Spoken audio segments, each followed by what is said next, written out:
Hello everyone, this is Priyanka Alvani.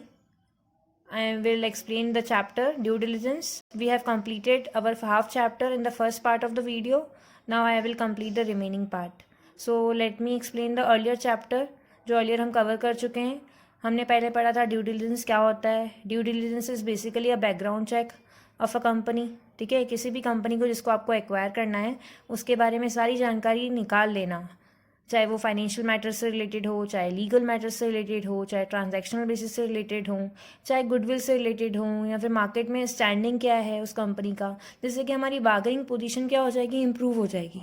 We can better bargain a company and get a better price.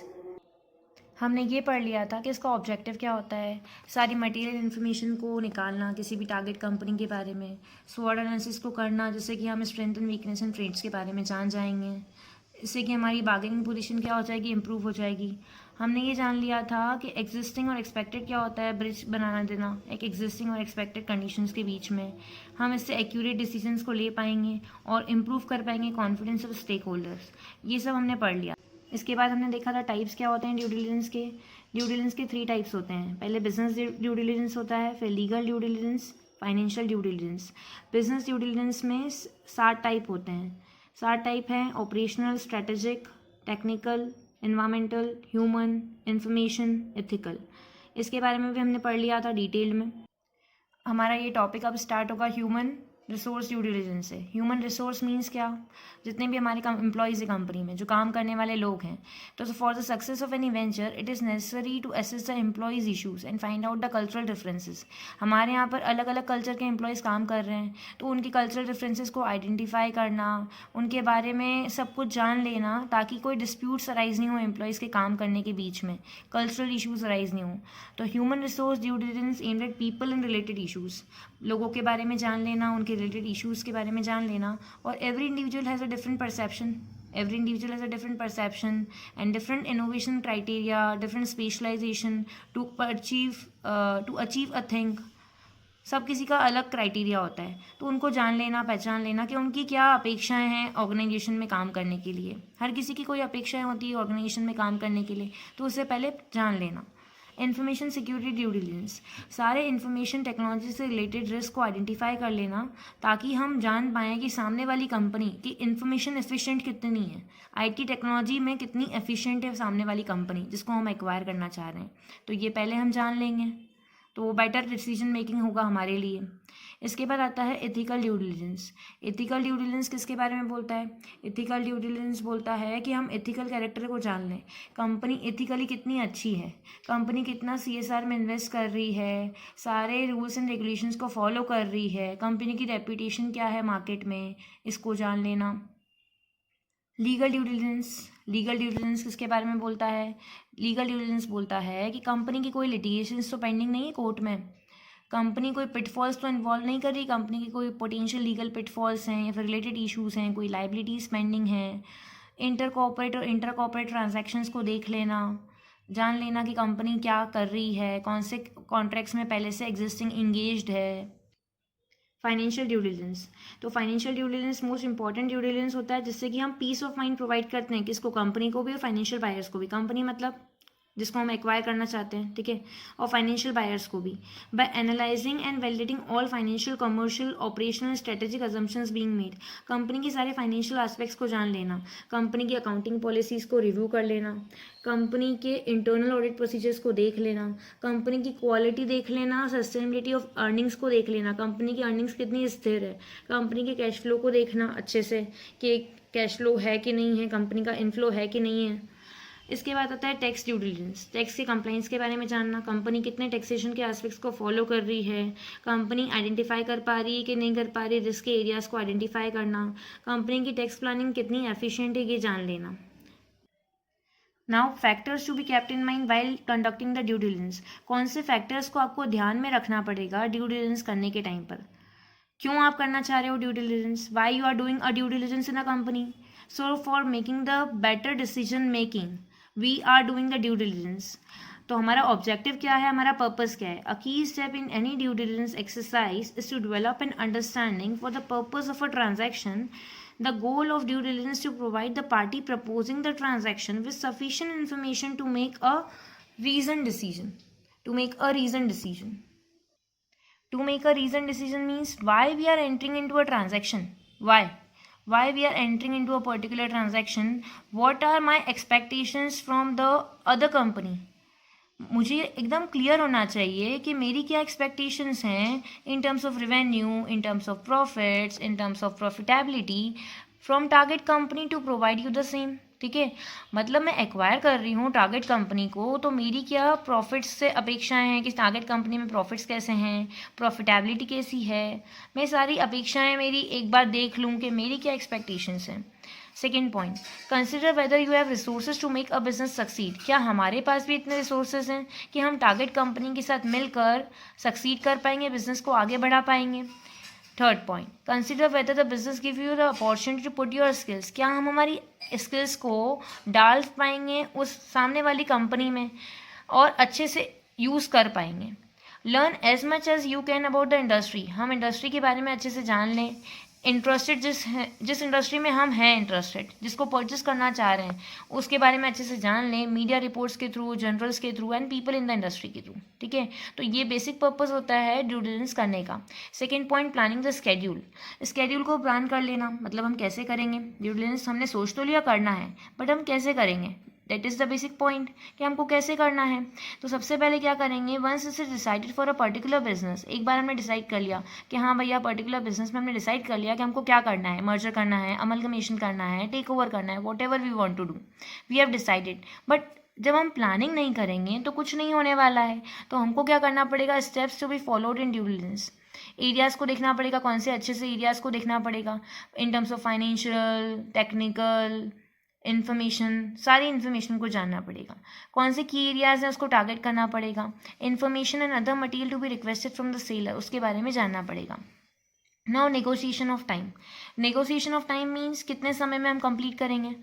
कुछ लोग चाहते हैं कि हम डील को एज फार एज पॉसिबल जल्दी से कंप्लीट कर लें. ठीक है, शॉर्ट रिव्यू पीरियड में कंप्लीट कर लें. But many people are there, they want to complete the deal in a large amount of time, ताकि कंफर्ट रहे ट्रांजैक्शन में. ठीक है, कंफर्ट रहे मीन्स कोई भी बाद में डिस्प्यूट्स अराइज नहीं हो.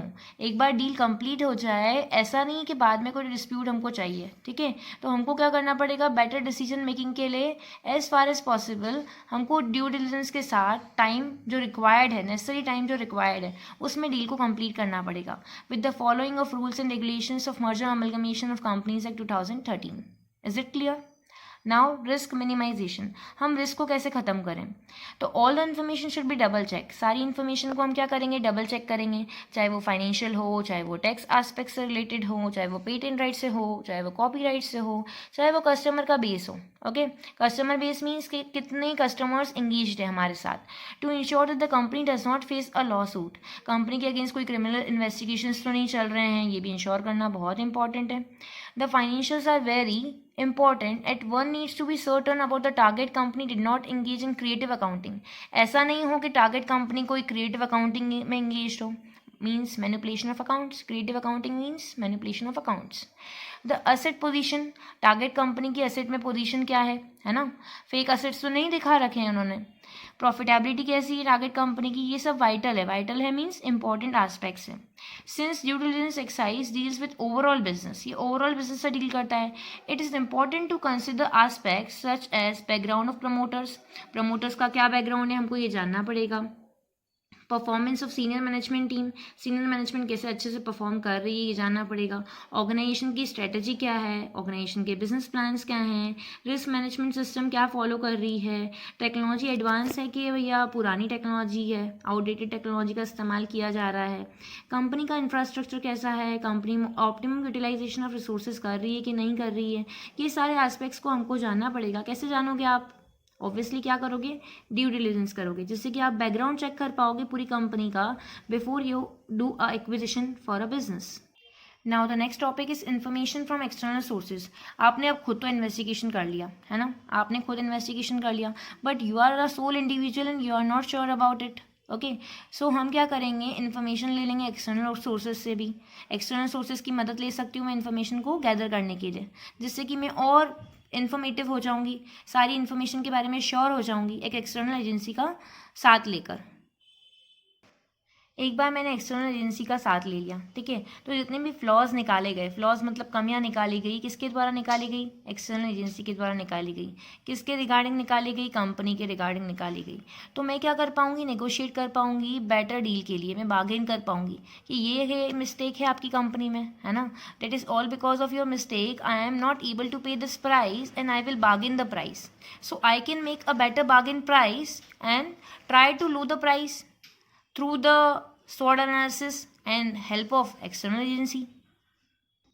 Limit the report with only material facts, हमारी जो डिलीजेंस की रिपोर्ट तैयार की जाएगी उसमें सिर्फ मटेरियल फैक्ट्स होने चाहिए, okay, and material facts are not to be regarded to be maintain in a report. Now structure of an information कैसी होनी चाहिए? ऑर्गेनाइज मैनर में होनी चाहिए। ऑर्गेनाइज मैनर में means in a proper and better correlation with related matters, यूँ नहीं कि अनरिलेटेड इन्फॉर्मेशन को हम क्या कर रहे हैं, डाल रहे हैं, लिख रहे हैं अनरिलेटेड इन्फॉर्मेशन को जो कि बिजनेस से रिलेट ही नहीं करती है, तो ऐसा नहीं होना चाहिए। Is it clear? इसके बाद आता है stages process of due diligence. 3 stages में डिवाइडेड है हमारा ड्यू डिलिजेंस का process. First is pre diligence, pre diligence कर लेना, फिर डिलिजेंस करना और पोस्ट डिलिजेंस करना। तो प्री डिलिजेंस मीन्स क्या? Pre diligence is primary the activity of management of paper files and people, paper files and people, paper files and people. तो सबसे पहले क्या करेंगे? सारे पेपर्स को देख लेंगे, फाइल्स को देख लेंगे, पीपल लोगों से पूछ लेंगे कि इस ऑर्गेनाइजेशन के बारे में आपका क्या ख्याल है, आपको एक्वायर करना चाहिए कि नहीं करना चाहिए। Is it clear? ठीक है, तो हम क्या करेंगे? सबसे पहले प्री डिलिजेंस में साइन करेंगे लेटर ऑफ इंटेंट को और नॉन डिस्क्लोजर अग्रीमेंट को, एंगेजमेंट लेटर को। सैम्पल फॉर्मेट दे रखा है आपकी बुक में, you can read. Receipt of documents from the company and review the same, company ने जो डॉक्यूमेंट्स प्रोवाइड करे जिसको आपको एक्वायर करना है, और review of the same with the checklist of documents already supplied to the company. आप लोगों ने कुछ कंपनी से मांगे डॉक्यूमेंट्स कि हाँ हम आपको एक्वायर करना चाहते हैं, so you give the documents for inspection. ठीक है, हम जाने तो सही जिस कंपनी को हम खरीद रहे हैं वो कंपनी कैसी है, उसके सारे फाइनेंशियल मैटर्स को जानना है आपको। ठीक है, तो आपने जो ड्यू डिलिजेंस करी उसको आप एनालाइज करोगे जो कंपनी ने खुद प्रोवाइड करे हैं, ठीक है, उससे आप रेक्टिफाई करोगे और रिव्यू करोगे। नेक्स्ट आइडेंटिफाई करोगे इश्यूज को, ऑर्गेनाइज करोगे पेपर्स को फॉर डिलिजेंस, और लास्ट में क्या करोगे? क्रिएट करोगे डेटा रूम को। Data room is most important topic. Now diligence क्या होता है? तो after the diligence is conducted the professional submit a report which is common parlance is called a DD report. उसको क्या बोलते हैं हम? डीडी रिपोर्ट बोलते हैं। These reports can be of various kinds, ये वेरियस काइंड्स की हो सकती है, a summary report, a detail report और a like, and the findings mention in the report can be very significant होती है।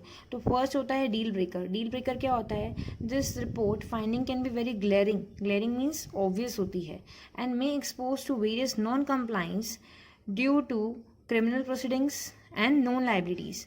फाइंडिंग्स कैसी होती है? ऑब्वियस होती है, और किसके कारण होती है? क्रिमिनल प्रोसीडिंग्स के कारण, नॉन लाइबिलिटीज के कारण। Is it clear?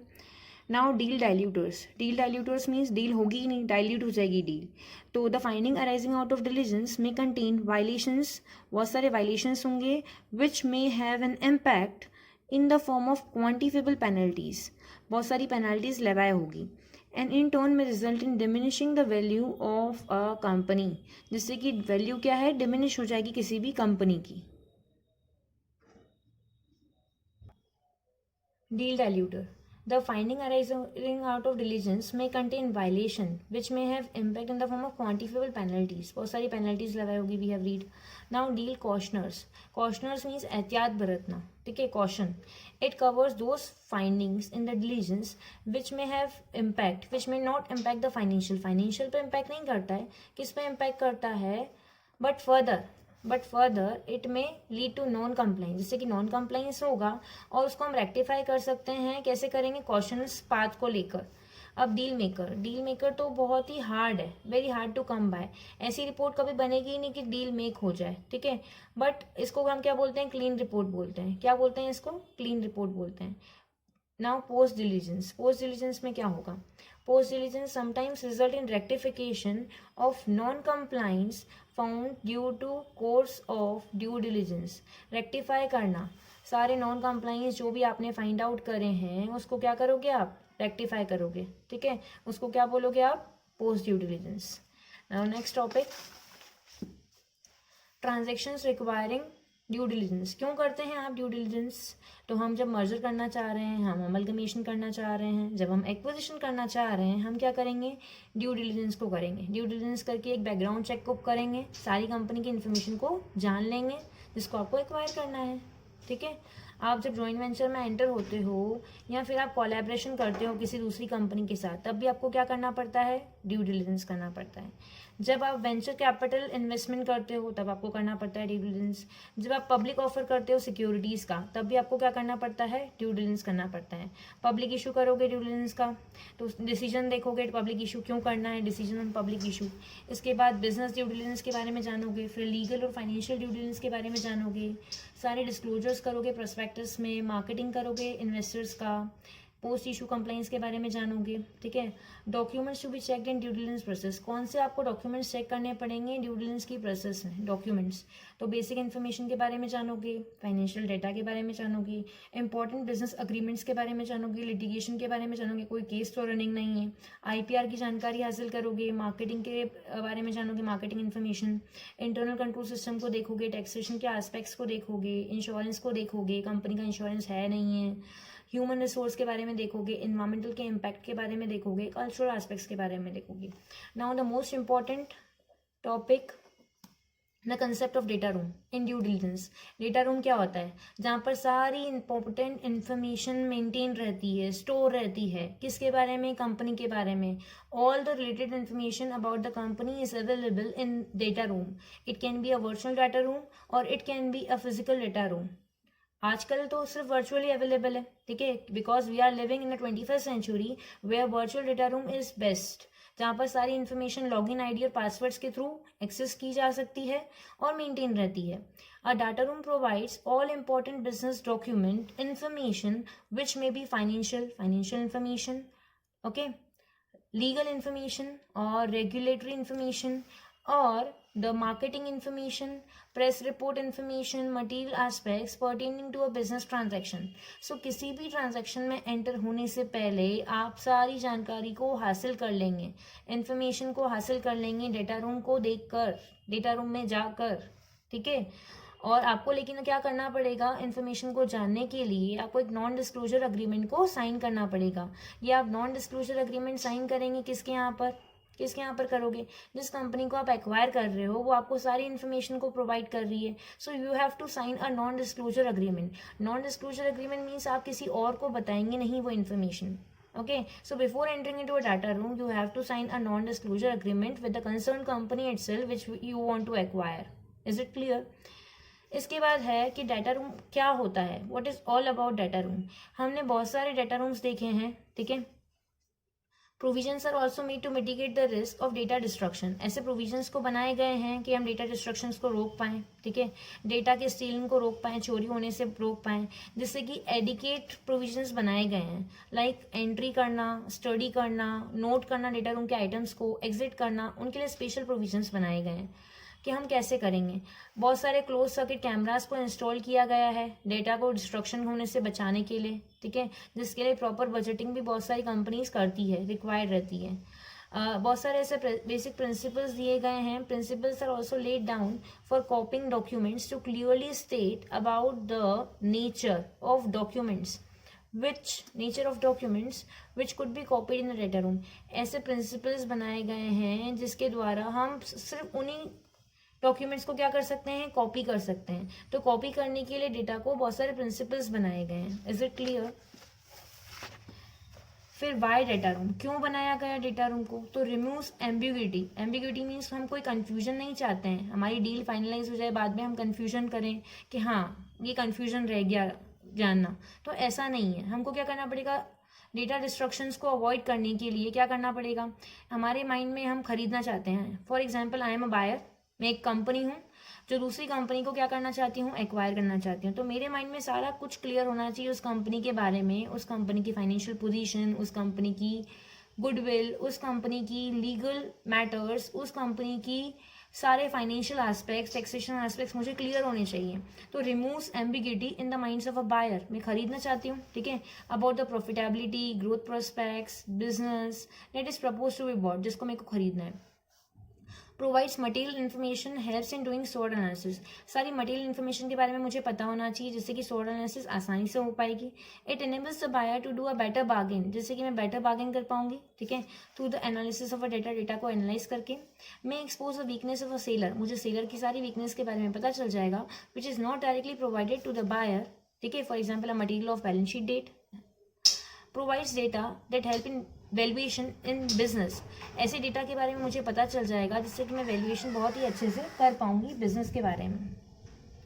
What type of information is provided in data room, कौन सी इन्फॉर्मेशन हम प्रोवाइड करते हैं डेटा रूम में? हम फाइनेंशियल डॉक्यूमेंट्स के बारे में प्रोवाइड करते हैं, ठीक है, HR information, basic corporate documents के बारे में, सारी इन्फॉर्मेशन रिलेटेड टू ऑपरेशनल मैटर्स के बारे में, सारे कंप्लाइंस रिलेटेड इन्फॉर्मेशन के बारे में, IPR की जानकारी रहेगी, सारे लिटिगेशन जो भी कंपनी के अगेंस्ट या कंपनी में इनिशिएट हुए हैं उसके बारे में हम सारी जानकारी को हासिल कर पाएंगे।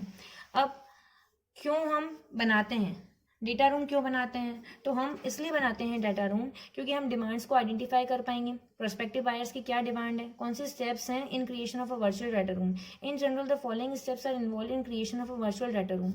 वर्चुअल डेटा रूम क्रिएट करने के लिए कौन से स्टेप्स को फॉलो करना पड़ेगा? तो demands of prospective bidders are identified, सामने वाला बिडर की क्या अपेक्षाएं हैं वो आइडेंटिफाई हो जाती है। Identify trustworthy data room service provider, एक डेटा रूम सर्विस प्रोवाइडर को हम आइडेंटिफाई करेंगे। फिर एक वेबसाइट को क्रिएट करेंगे जहाँ पर सारे डॉक्यूमेंट्स को स्टोर करेंगे विद द इंटरनेट सिक्योरिटी।